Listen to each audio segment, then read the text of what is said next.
अस्सलाम वालेकुम एवरीवन। आज हमारा टॉपिक है Russian approach towards world.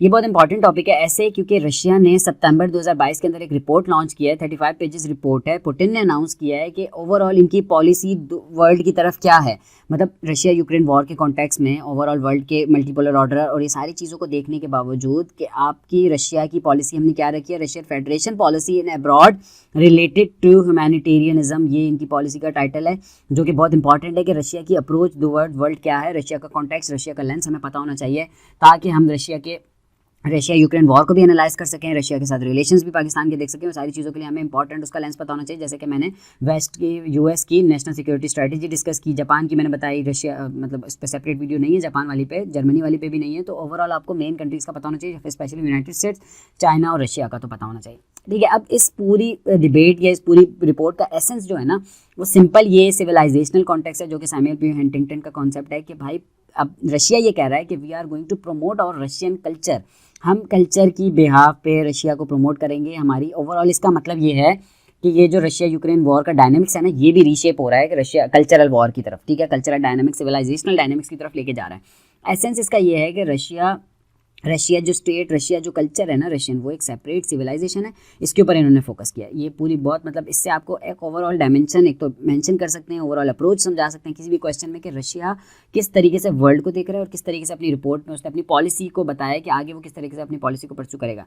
Western culture is threat to the Russian civilisation. इसमें दूसरा इंपॉर्टेंट पॉइंट है, पहला ये कि एक सेपरेट सिविलाइजेशन है हम लोग, दूसरा ये कि जो वेस्ट की सिविलाइजेशन है वो थ्रेट टू रशिया है। तीसरे नंबर पे कि हमने अपनी वैल्यूज़ को प्रोटेक्ट करना है, ट्रेडिशनल वैल्यूज़ और ट्रेडिशंस को, रशियन ट्रेडिशंस, रशियन कल्चर को प्रोटेक्ट करना है। This is the duty of particularly Russia, जिसमें हम अपने रशियन स्पीकर पीपल, ओरिजिन जिनका रशिया का होगा ना, उनको हम प्रोटेक्ट करेंगे with in Russia and abroad. अब पूरे मतलब ये यहाँ पे पॉलिसी में आपको पता चल रहा है, Russia federation policy in abroad related to the humanitarianism. सही है, रशिया क्या करेगा, एक डिफेंडर का रोल प्ले करेगा अपनी मतलब सारे Orthodox culture, spiritual values, moral values, इनको डिफेंड करने के लिए। आफ्टर यूएसएस डिसइंटीग्रेशन के बाद तो 28 मिलियन रशियन स्पीकिंग पीपल अलग हो गए थे, ठीक है, अपने इस पूरे कॉन्टेक्स्ट से। मतलब रशिया फेडरेशन जब डिवाइड हुआ, जो यूएसएसआर डिवाइड हुआ, तो उसकी वजह से इन कंट्रीज़ के अंदर ईस्टर्न यूक्रेन हो गया, मोल्डोवा का, नॉर्थ ऑफ जॉर्जिया हो गया, ये सारी चीज़ों इनके सबके अंदर क्या आ गया, एक रशियन पीपल डिवीजन हो गई। तो अब इन्होंने रिपोर्ट लॉन्च किया है कि रशिया अब उनको डिफेंड करेगा, सिविलाइजेशनल कॉन्टेक्स्ट में लेके जा रहे हैं।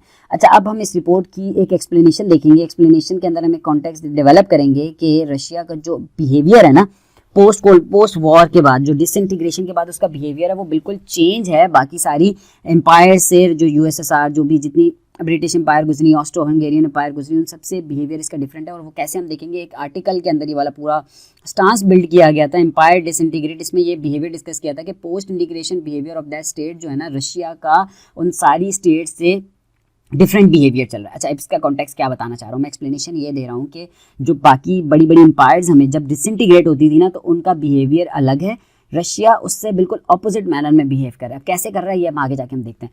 सबसे पहले हम एक एग्जांपल दे रहे हैं ब्रिटिश की। ब्रिटिश या फ्रेंच एम्पायर्स कहती है, उनकी कॉलोनीज थी पूरी वर्ल्ड वॉर 2 तक पूरी दुनिया के अंदर। सही है, हमें पता है उनका इन्फ्लुएंस बहुत ज़्यादा था, वो आहिस्ता आहिस्ता कम हुआ, वॉर हुई, उनकी कॉलोनीज ख़त्म होने लग गई और उनका इन्फ्लुएंस खत्म हो गया पूरी दुनिया के अंदर से। लेकिन उसकी वजह से उन्होंने कोई ऐसा इंपैक्ट नहीं डाला कि वो कल्चरल कॉन्टेक्स्ट में रिवाइव नहीं किया, उन्होंने कोई ऐसा क्लेम नहीं किया कि हम रिवाइव करेंगे। तो हमें समझ आ गई। फिर ऑस्ट्रो हंगेरियन एम्पायर का हमें पता है कि वो ऑस्ट्रिया, हंगरी, यूगोस्लाविया और चेकोस्लोवाकिया के अंदर थी, ठीक है। उनमें क्या था, वर्ल्ड वॉर 1 के बाद वो जब डिवाइडेड हो गई, उन्होंने कभी ये इंटीग्रेशन की डिबेट नहीं छेड़ी। उन्होंने ये नहीं कहा कि हम दोबारा रिवाइव करेंगे अपनी इन सारी स्टेट्स को, जो कि हमारा एक एम्पायर थी, ठीक है। ये भी मतलब हमें समझा कि इन्होंने भी रिवाइव की बात नहीं की, ब्रिटिश फ्रेंच एम्पायर्स ने भी बात नहीं की। ऑटोमन्स को बहुत बड़ी एग्जांपल है कि ऑटोमन्स के अंदर तुर्क्स थे, इजिप्शियंस थे, अरब्स थे, बाल्कन्स थे, वो सारे जब डिवाइड हो गए, जब डिफीट हो गया, तो उन्होंने भी कभी ये बात नहीं की रिवाइवल की। इसके ऊपर हम सेपरेट वीडियो देखेंगे कि वो जो रिवाइवल की पूरी बात चली वो वैसी नहीं है जैसी हम मतलब के बात करना चाह रहे हैं, रिवाइवल हो भी नहीं सकता। तो ये भी कॉन्टेक्स्ट खराब हो गया। लेकिन अब यहाँ पे हम यूएसएसआर की एग्जांपल देंगे। हम यहाँ पे हमारा पूरा आर्गुमेंट चल रहा है, हम एक्सप्लेन कर रहे हैं कि रशिया का बिहेवियर कैसे डिफरेंट है बाकी सारी एम्पायर से। जब यूएसएसआर डिसइंटीग्रेट हुआ ना, तो मुस्लिम स्टेट्स बनी सेंट्रल एशियन रिपब्लिक्स के सामने, ठीक है, जिनके अंदर रिलीजियस इतनी डिवीजन थी, वो बिल्कुल कल्चरल, उनका बिल्कुल कल्चर रिलेट नहीं करता था रशिया से। फिर बाल्टिक स्टेट्स थी, जिसमें एस्टोनिया, लिथुआनिया, ये सारी लिथुआनिया आ जाती हैं, रशियन कल्चर नहीं है इनके अंदर।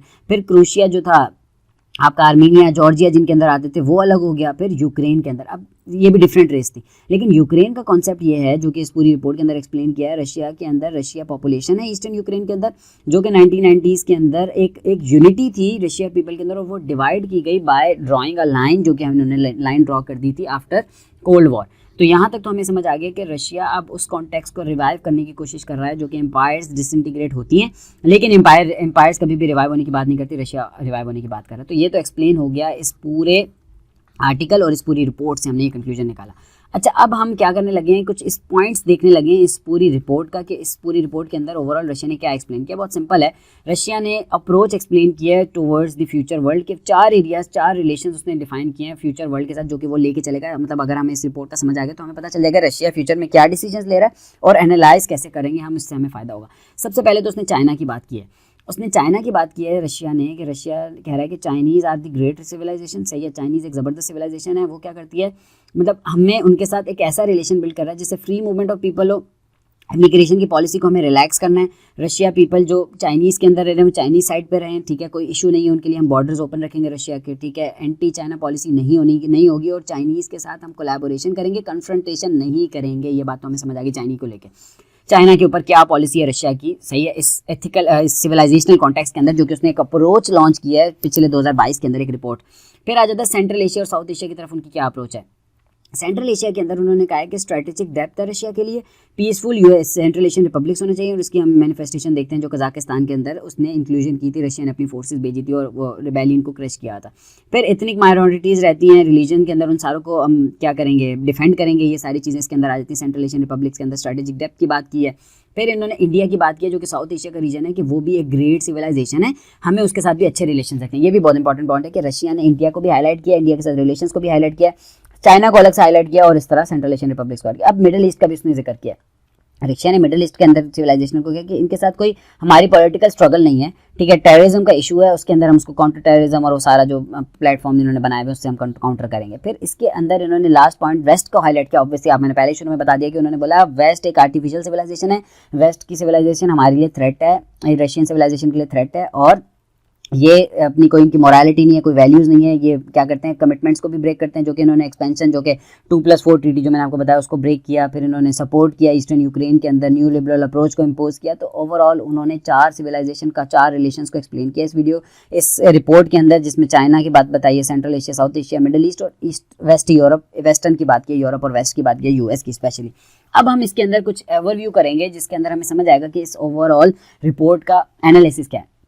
इस रिपोर्ट के अंदर क्रिटिकल ओवरव्यू ये है कि सबसे पहले तो रशिया ने new foreign policy of Russia जो उसने लॉन्च किया वो एक न्यू फॉरेन पॉलिसी नहीं है, वो वही कॉन्टेक्स्ट है, वही एनेक्सेशन, वही एक्सपेंशन और वही उसके जो कोल्ड वॉर का एक एम है, जो उसका एक्सपेंशन का एम है वही लेके चल रहा है। पोस्ट कोल्ड वॉर के बाद Putin and other presidents have different policies in the foreign policy, लेकिन फॉरेन पॉलिसी जो कि आपकी रही है इसकी यूक्रेन के कॉन्टेक्स्ट में फॉरेन पॉलिसी डिफरेंट रही है, किसकी गोर्बाचोव वगैरह की सबकी अलग रहती थी, लेकिन जो पुतिन था ना, पुतिन की कॉन्टेक्स्ट वही वाला था जो जिसमें वो एक्सपेंशन की बात कर रहा है।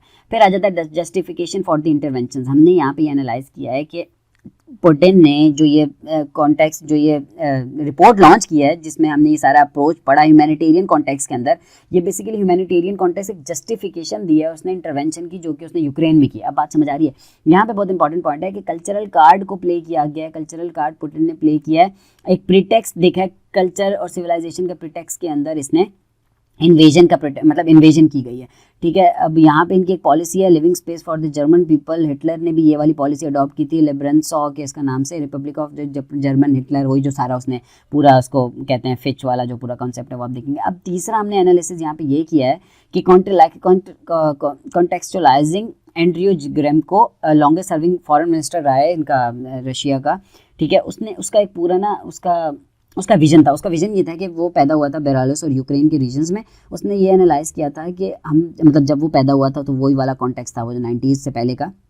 वो ये कह रहा है कि ओवरऑल जो बेलारूस और यूक्रेन के पीपल हैं वो भी रशियन एथनिसिटी रखते हैं, रशियन कॉन्टेक्स्ट रखते हैं और वो रशिया के साथ इंटीग्रेट होना चाहते हैं, ठीक है। सिंपल उसका कॉन्सेप्ट ये था। और उसने ये बताया था कि गोर्बाचोव की पॉलिसी की वजह से एक तो उसने लेफ्ट कर दी थी फॉरेन पॉलिसी, फॉरेन मिनिस्टर रहा है वो शुरू से स्टालिन के दौर में, एक और मतलब ब्रेजो, ये 3 उसके प्राइम मिनिस्टर जो भी उनके प्रेसिडेंट आए थे। फिर जब गोर्बाचोव की पॉलिसी की वजह से इस फॉरेन मिनिस्टर ने, ये जो आपका एंड्रियो ग्रेमको की मैं बात कर रहा हूँ, इसने उस अपनी जो फॉरेन मिनिस्ट्री थी उसको रिज़ाइन कर दिया, ठीक है, क्योंकि उसके जो ख्यालात थे, उसके जो आइडियाज़ थे वो बिल्कुल उससे डिफरेंट थे गोर्बाचोव से। और पुतिन अब उन्हीं जब जो उसके थॉट्स थे उनको रीबर्थ की तरफ लेके जा रहा है। एक तो ये एनालाइज किया हमने।